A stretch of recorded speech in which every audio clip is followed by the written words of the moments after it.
Em nome do Pai que me criou, do Filho que me resgatou, do Espírito Santo que me santificou. Divina vontade reina na minha vontade. Ó minha mãe, eu te amo e tu me amas. Dai-me um gole da vontade divina, minha alma. Me abençoa, Mãe, para que todas as minhas ações sejam feitas diante dos vossos olhos maternais. Amém. Suprema Majestade, eu venho em sua divina vontade, em nome de todos, do primeiro ao último homem que existirá na terra, para dar a ti as homenagens que tendes direito, as adorações, os louvores, o amor, as reparações, por todos e por cada pecado. Vem, Senhor, na sua divina vontade, dou-te a minha vontade humana, por meio do Imaculado Coração de Maria, que possui todos os dons e os frutos da divina vontade. Dai-me, Senhor, então a tua divina vontade. Venha a divina vontade nesta ação que eu estou a fazer e em todas as ações que eu farei durante este dia. Amém. Fiat. Vinde, Espírito Santo, vinde por meio da poderosa intercessão do Imaculado Coração de Maria, vossa amadíssima esposa e nossa mãe. Amém. Vinde, Espírito Santo, vinde por meio da poderosa intercessão do Imaculado Coração de Maria, vossa amadíssima esposa e nossa mãe. Amém. Vinde, Espírito Santo, vinde por meio da poderosa intercessão do Imaculado Coração de Maria, vossa amadíssima esposa e nossa mãe. Amém. Capítulo 46. 6 de janeiro de 1901. Jesus comunica-se aos três magos com o amor, com a beleza e com a potência. Encontrando-me fora de mim mesma, parecia-me ver quando os santos magos chegaram à caverna de Belém. Assim que chegaram à presença do menino, ele se deleitou em fazer brilhar externamente os raios de sua divindade, comunicando-se aos magos em três modos: com o amor e com a beleza e com a potência, de modo que ficaram arrebatados e prostrados ante a presença do menino Jesus. Tanto que, se o Senhor não tivesse retirado a seu interior os raios da sua divindade, teriam permanecido ali para sempre, sem poder se mover mais. Então, assim que o menino retirou a divindade, voltaram em si mesmos os santos magos, sacudiram-se, estupefatos ao ver um excesso de amor tão grande, porque nessa luz o Senhor lhes tinha feito compreender o mistério da encarnação. Depois levantaram-se e ofereceram os dons à rainha mãe. E ela falou longamente com eles, mas não sei dizer tudo o que disse. Só recordo que lhes incultou fortemente que não só sua salvação, senão que tomassem a peito a salvação de seus povos, não tendo medo nem mesmo de expor suas vidas para obter a tentativa. Depois disso, que eu me apresentei em mim mesma. Depois disso, eu me aposentei em mim mesma e me encontrei com Jesus. E ele queria que eu lhe dissesse alguma coisa, mas eu me parecia tão ruim e confusa que não me atrevia a dizer-lhe nada. Então, vendo que não dizia nada, ele mesmo continuou falando sobre os santos magos, me dizendo: ao ter me comunicado em três modos aos magos, obtive três efeitos, porque jamais me comunico às almas inutilmente, senão que sempre recebem algum proveito. Então, comunicando-me com o amor, obtiveram o desejo de si mesmos. Com a beleza, obtiveram o desprezo de si mesmos. Com a beleza, obtiveram o desprezo das coisas terrenas. E com a potência, ficaram seus corações atados a mim. E obtiveram a coragem de arriscar o sangue e a vida por mim. Depois acrescentou: e tu o que queres? Diz-me, amas-me muito? Como gostaria de me amar? E eu, não sabendo o que dizer, aumentando a minha confusão, disse: Senhor, não quero outra coisa que a ti. Se me perguntares se eu te amo, não tenho palavras para saber o que dizer. Só sei dizer que sinto esta paixão de que ninguém me pode ganhar a amar-te, e que eu seja a primeira a amar-te acima de todos, e que nenhum me possa superar. Mas isto ainda não me agrada. Para estar contente, quereria amar-te com o teu mesmo amor, e mesmo poder amar-te como te amas tu mesmo. Ah, sim, só então cessariam meus temores sobre o amor. E Jesus contente, pode-se dizer dos meus desatinos. E Jesus contente, pode-se dizer dos meus desatinos, estreitei-me tanto a ele, de modo que me via dentro e fora transfundida nele, e comunicou-me parte do seu amor. Depois disto voltei em mim mesma, e me parecia que por quanto amor me é dado, tanto possuo o meu bem, e se pouco amo, pouco o possuo. Capítulo 47. 9 de janeiro de 1901. Jesus quer-a unida a ele como um raio de sol, do qual recebe a vida, o calor e o esplendor. Esta manhã me sentia toda oprimida e esmagada, tanto que estava em busca de alívio. Meu único bem me fez esperar longamente sua vinda, e ao vir me disse: Minha filha, não tomei eu sobre mim, por amor de ti, tuas paixões, misérias e fraquezas? E tu não desejarias tomar sobre ti as dos demais por amor meu? Depois acrescentou: O que quero é que você esteja sempre unida comigo, como um raio de sol que está sempre fixo no centro do sol, e que dele recebe a vida, o calor e o esplendor. Suponhamos que um raio se possa separar do centro do Sol, no que se converteria? Assim que saísse, perderia a vida, a luz e o calor, e voltaria às trevas, reduzindo-se a nada. Tal é a alma enquanto está unida comigo. No meu centro, pode-se dizer que é um como um raio de sol que vive e recebe a luz do sol, caminha onde quer. Em suma, está em tudo à disposição e à vontade do sol. Se depois se distrai de mim, desune-se, fica toda em trevas, fria e não sente em si aquele impulso supremo de vida divina. Dito isto, desapareceu.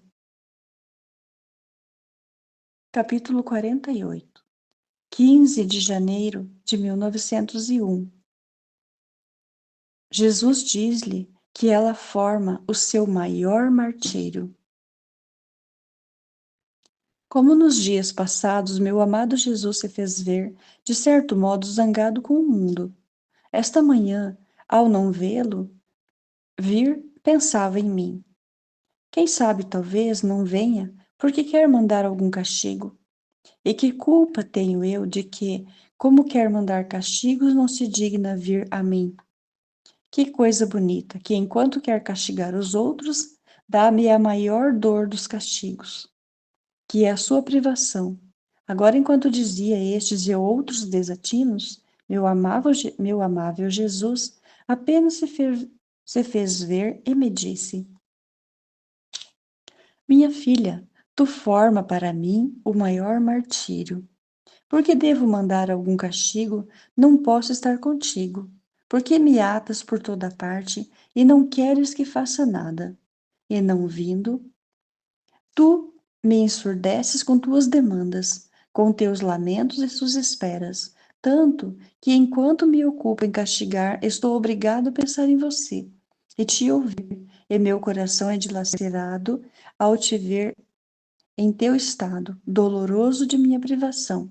Porque o martírio mais doloroso é o martírio do amor, e por quanto mais se amam duas pessoas, tanto mais são dolorosas essas penas, que não por outros, mas por meio deles mesmos se suscitam. Por isso fique tranquila, calma. Não queira aumentar minhas penas por meio de suas penas. Então ele desapareceu e eu fiquei toda mortificada ao pensar que eu formo o martírio de meu amado Jesus, e que não fazê-lo sofrer tanto. Quando não vem, devo ficar tranquila. Mas quem pode dizer este sacrifício? Parece-me insuportável, e serei obrigada a continuar a martirizar-nos mutuamente. Capítulo 49.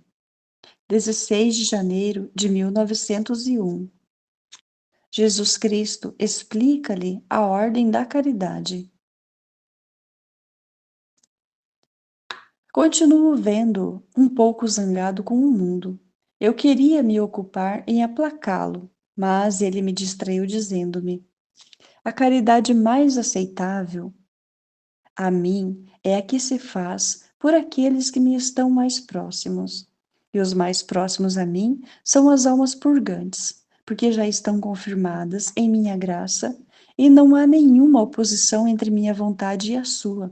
Vivem continuamente em mim, me amam ardentemente e sou obrigado a vê-las sofrer em mim mesmo, impotentes por si mesmas, para dar-se o alívio, o mínimo alívio.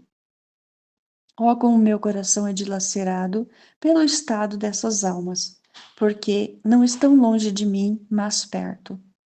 Não só perto, mas dentro de mim. E, como é grato ao meu coração, quem se interessa por elas?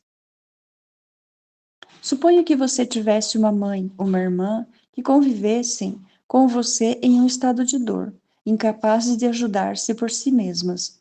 E um estranho que viesse fora de seu quarto, também é um estado de dor, mas que se pode ajudar por si mesmo. Não agradeceria mais se alguém se pudesse em aliviar a sua mãe ou a sua irmã do que o estranho que pode ajudar a si mesmo? E eu, certamente, ó Senhor. Depois acrescentou: a segunda caridade mais aceitável ao meu coração é por aquelas que se bem vivem nesta terra, mas são quase como as almas purgantes, isto é, me amam, fazem sempre a minha vontade, se interessam pelas minhas coisas como se fossem suas. Agora, se estas se encontram oprimidas, necessitadas em um estado de sofrimentos, e alguém se ocupa em aliviá-las e ajudá-las, ao meu coração parece mais agradável que se fizessem a outros. Jesus retirou-se, e eu, encontrando-me em mim mesma, pareciam que eram coisas que não iam segundo a verdade. Então, ao retornar, meu adorável Jesus me fez entender que isto que me havia dito era segundo a verdade. Só restava falar sobre os membros separados dele, que são os pecadores, e que quem se ocupa em reunir estes membros seria muito aceitável ao seu coração. A diferença que há é esta, que encontrando-se um pecador oprimido por uma desventura, e alguém se ocupa não em convertê-lo, mas em aliviá-lo e ajudá-lo materialmente, o Senhor agradeceria, mas isto se fosse feito àqueles que estão na ordem da graça, porque se esses sofrem, é sempre um produto, ou do amor de Deus para com eles, ou do amor deles para com Deus. E se os pecadores sofrem, o Senhor vê neles a marca da culpa e de sua obstinada vontade. Parece-me que assim entendi, mas deixo o juízo a quem tem o direito de me julgar, se vai ou não vai segundo a verdade. Capítulo 50.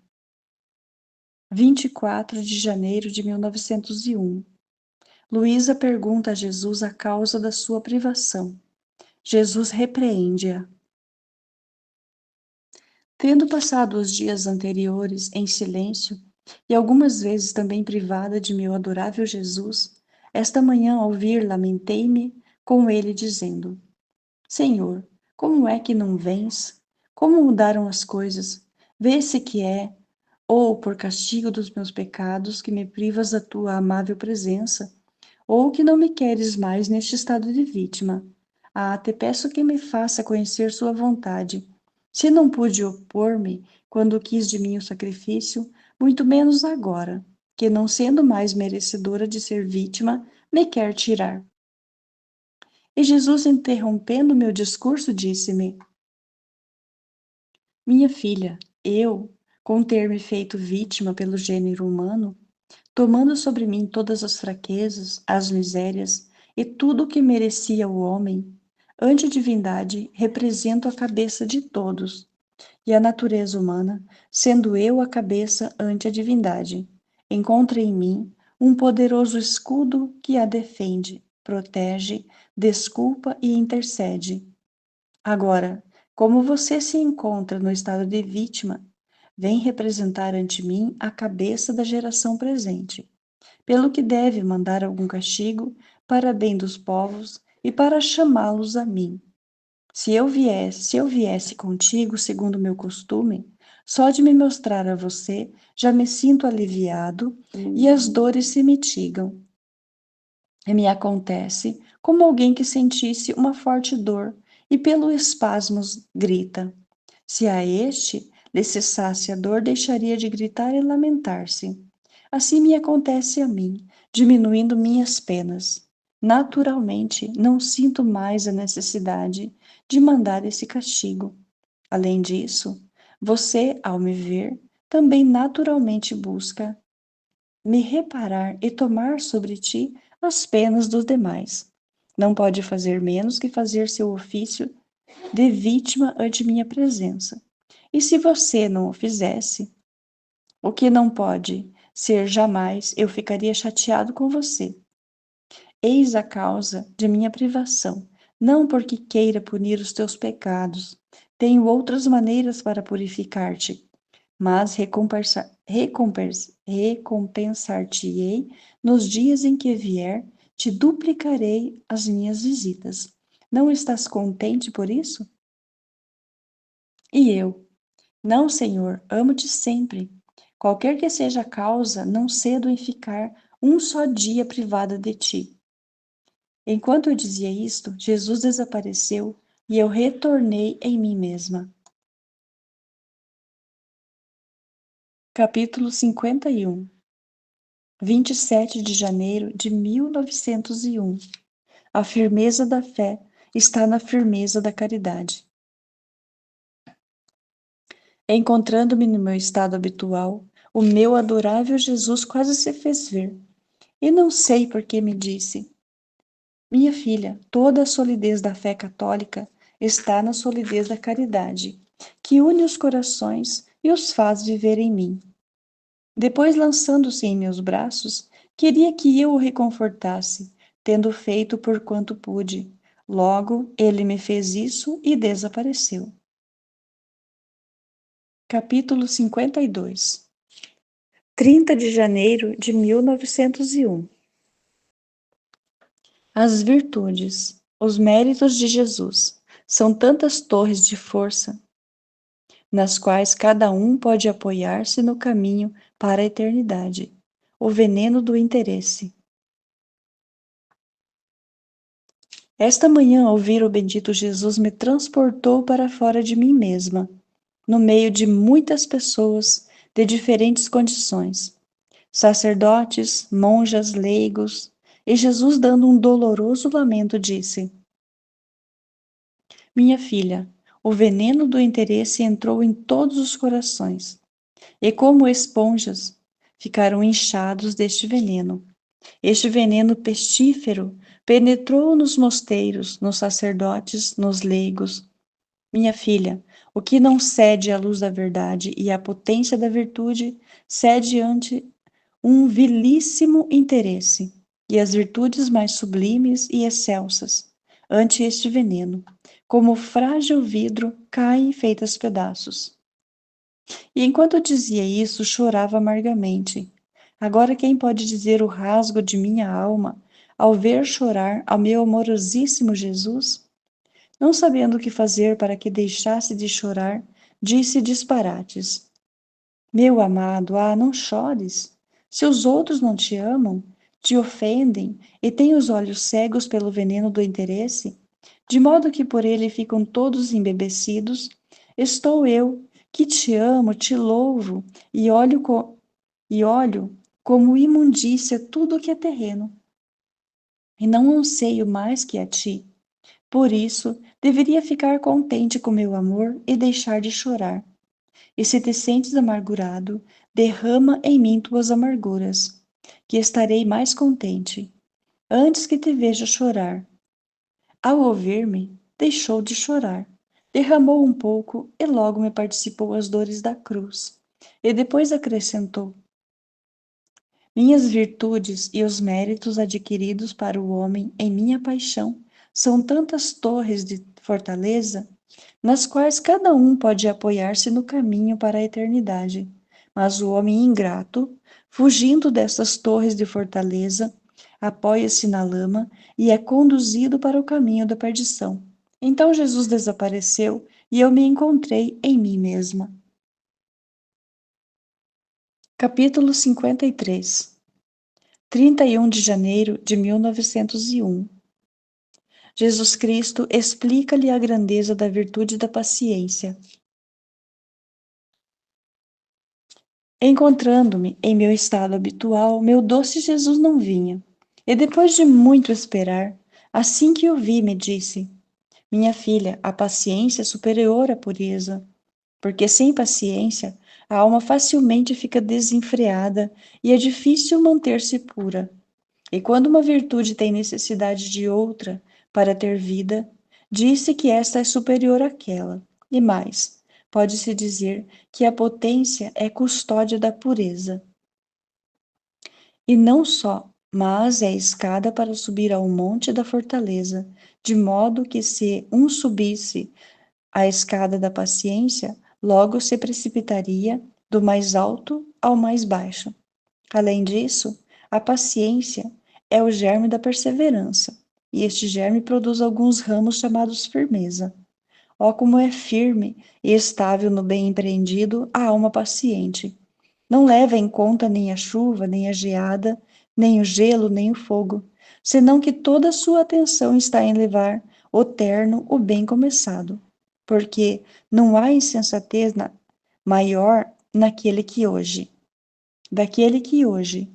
porque gosta, faz o bem, e amanhã, porque não encontra mais gosto, deixa-o.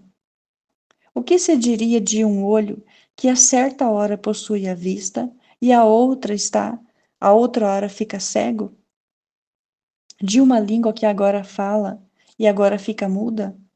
Ah, sim, minha filha, só a paciência é a chave secreta para abrir o tesouro das virtudes. Sem o segredo dessa chave, as outras virtudes não saem para dar vida à alma e enobrecê-la. Capítulo 54. 5 de fevereiro de 1901. Vê duas donzelas que servem à justiça, à tolerância e à dissimulação. Esta manhã o bendito Jesus me transportou para fora de mim mesma. Fazia-se ver, em um estado que movia a compaixão até as pedras. Oh, como sofria! E parecia que não podia aguentar mais. Queria aliviar-se um pouco, quase procurar ajuda. Meu pobre coração me sentia despedaçado pela ternura. E logo lhe tirei a coroa de espinhos, pondo-a em mim para dar-lhe alívio. Logo lhe disse: doce bem meu, faz tempo que não me renovaste as penas da cruz.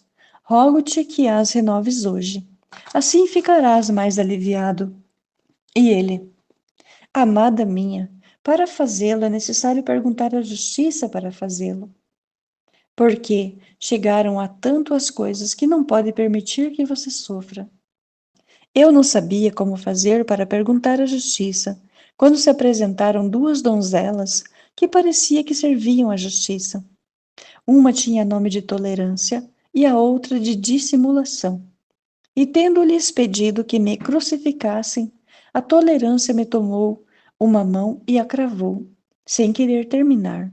Então disse: ó santa dissimulação, acaba tu de crucificar-me. Não vês que a tolerância me deixou? Mostre como é mais habilidoso em disfarçar. Então ele terminou de me crucificar, mas, com tal espasmo, que se o Senhor não me tivesse segurado nos seus braços, certamente teria morrido pela dor. Depois disto, o bendito Jesus acrescentou: Filha, é necessário que pelo menos algumas vezes sofras estas penas. Se assim não for, ai do mundo, o que seria dele? Então eu pedi por várias pessoas e me encontrei em mim mesma. Capítulo 55. 6 de fevereiro de 1901. A perfeita complacência de Jesus é ao encontrar-se a si mesma na alma, a si mesmo na alma. Encontrando-me em meu habitual estado, o bendito Jesus ao ver-me disse: Minha filha, quando minha graça se encontra em posse de muitas pessoas, festeja mais. Acontece como aquelas rainhas que, por quanto mais donzelas estão atentas de suas ordens, eles fazem coroa ao redor, tanto mais gozam e festejam. Você fica fixa em mim e olha para mim, e ficarás tão apegada a mim que tudo que é material morrerá para ti.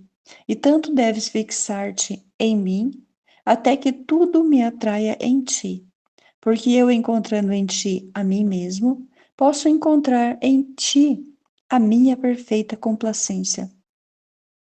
Agora, encontrando em ti todos os meus prazeres possíveis que posso encontrar numa criatura humana, não pode me desagradar tanto o que me fazem os demais. E enquanto eu dizia isso, se internou dentro de mim e tudo se comprazia. Como seria afortunada se chegasse a atrair em mim todo o meu amado Jesus. Capítulo 56. 10 de fevereiro de 1901. A obediência tem uma visão aguda. O amor próprio é muito curto de vista. Ao vir meu adorável Jesus, fazia-se ver, com os olhos resplandecentes da vivíssima e puríssima luz. Eu fiquei cativada e surpreendida ante aquela luz deslumbrante. E Jesus, vendo-me tão cativada, sem que lhe dissesse nada, me disse: Amada minha, a obediência tem a visão agudíssima e vence em beleza e em penetração a mesma luz do sol, enquanto que o amor próprio é muito curto de vista, tanto que não pode dar um passo sem tropeçar. E não creias tu que esta vista agudíssima atém as almas que estão sempre agitadas e fazendo escrúpulo de tudo. Mas sim, esta é uma rede que lhes tece o amor próprio, porque sendo muito curto de vista, primeiro as faz cair e logo lhes suscita mil inquietações e escrúpulos. E o que hoje detestam com tantos escrúpulos e temores, amanhã caem nisso novamente. Tanto que o seu viver se reduz a estar sempre imersos nesta rede artificiosa que ele sabe tecer muito bem, o amor próprio, ao contrário da vista agudíssima, da obediência que é homicida do amor próprio, porque sendo agudíssima e claríssima, imediatamente prevê onde pode dar um passo em falso, e com ânimo generoso se abstém de dá-lo e goza a santa liberdade dos filhos de Deus. E assim como as trevas atraem mais trevas e a luz atrai mais luz, assim esta luz chega a atrair a luz do Verbo, e unindo-se, tecem a luz de todas as virtudes. Surpreendida ao ouvir isto, disse: Senhor, o que dizes? Parece-me que é a santidade esse modo de viver escrupuloso. E ele, com tom mais sério, acrescentou: Mas digo-te que esta é a verdadeira marca da obediência, e a outra é a verdadeira marca do amor. E esse modo de viver me move mais a indignação que o amor, porque quando é a luz da verdade que faz ver uma falta, ainda mínima, deveria haver uma emenda. Mas, como é a visão curta do amor próprio, não faz outra coisa que tê-las oprimidas, sem que avancem no caminho da verdadeira santidade.